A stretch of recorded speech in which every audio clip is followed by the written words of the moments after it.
Welcome to This Explainer. Today, we're unpacking a really urgent and fascinating op-ed from Real Talk EarthSTARS Media.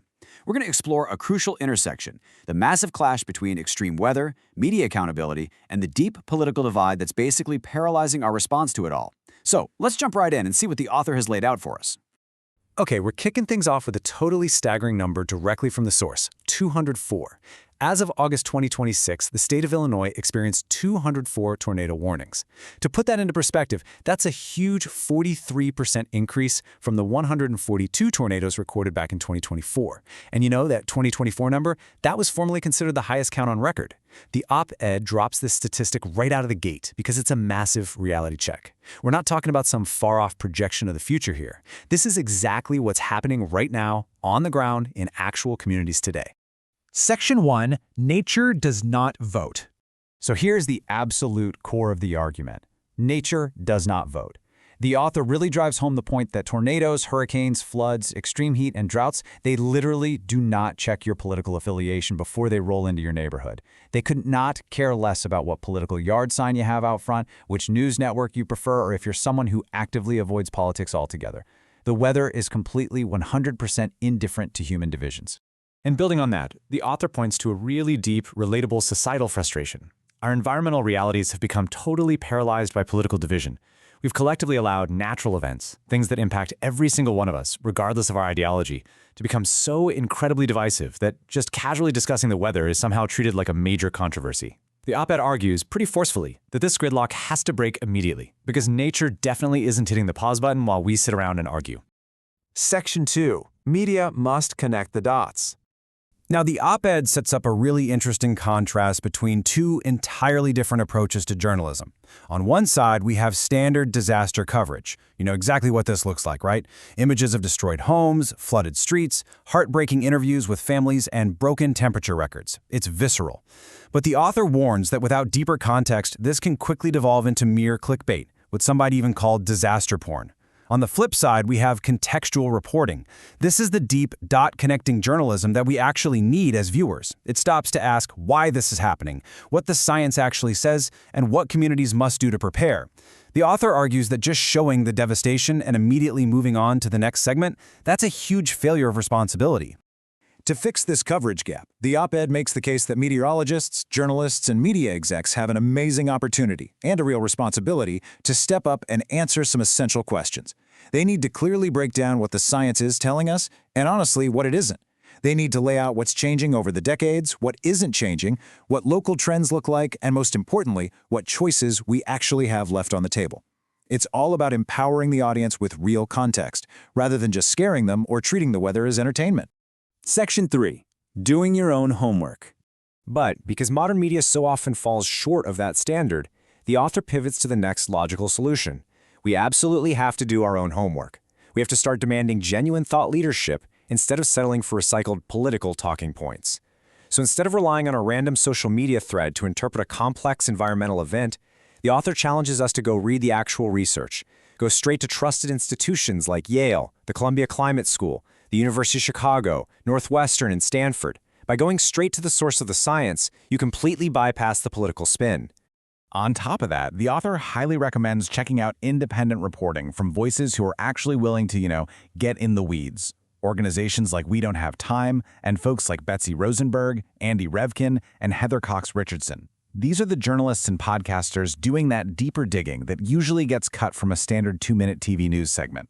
And the author makes a really fantastic point here. You don't actually have to agree with every single person you read or listen to.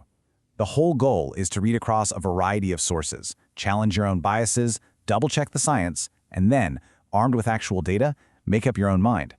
Section 4, Depoliticizing the Environment. Drawing on their own professional background, studying everything from biodiversity and food security to soil health, the author arrives at a pretty vital conclusion. And that conclusion is crystal clear. We have got to strip the political divide out of this conversation completely. Now, there is one important exception here. The author notes that we absolutely should discuss politics when we are specifically talking about real policy decisions, the kind that actively mitigate damage and support environmental regeneration. But all that petty partisan bickering, that has to go. The op-ed reminds us that while we are busy wasting time arguing over politics, nature keeps right on moving, and the clock is definitely ticking. Section 5.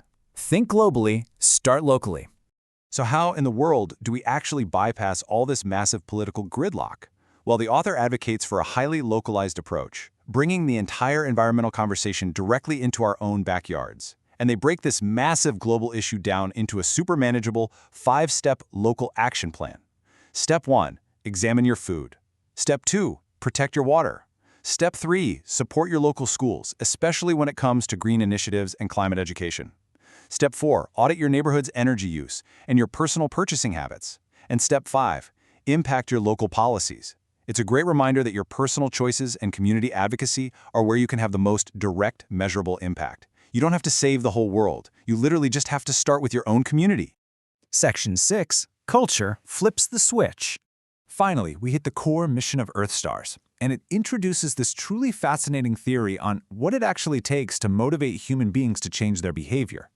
The author breaks it down into a powerful dichotomy: policy versus culture. Think about it. Policy's main function is to inform people. It uses things like white papers, statistics, and local laws. It's meant to appeal strictly to the brain. But culture's function is to move people. It relies on music, storytelling, and the incredible grassroots groundwork of Gen Z, the folks who are actually going to inherit the consequences of what we do today.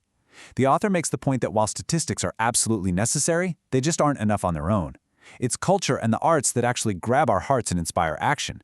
We need both sides of the coin to succeed. This entire framework really rests on a wonderfully optimistic belief held by the author. The more we know, the better choices we will make. The op-ed explicitly points out that the vast majority of people don't wake up in the morning maliciously plotting to damage the planet. People aren't bad. They just lack the education on how interconnected their everyday, seemingly minor choices are with the massive environmental systems all around us. And that right there is exactly why information, education, and responsible media matter so much. So how do we finally flip the switch? Well, if we want a society filled with knowledgeable citizens demanding real answers, we have to start actively asking better questions. We need to demand better reporting from our local news stations and financially support serious environmental journalism when we see it. We have to commit to educating ourselves, using those trusted institutions we talked about earlier. From there, we can start making better personal choices and push our policymakers toward tangible, measurable solutions. We just have to stop allowing politics to act as a barrier to caring about nature. The author wraps up this deeply passionate argument with one final, provocative challenge. Are you in? Because the hurricane doesn't care who you voted for. The flood doesn't care which news channel you have on in the background. Nature is coming either way. The only real question left is what role you are going to play when the next storm rolls in. Thank you so much for joining me for this explainer. I really encourage you to take these insights, look closely at your own community, and figure out how you can be a part of the solution today.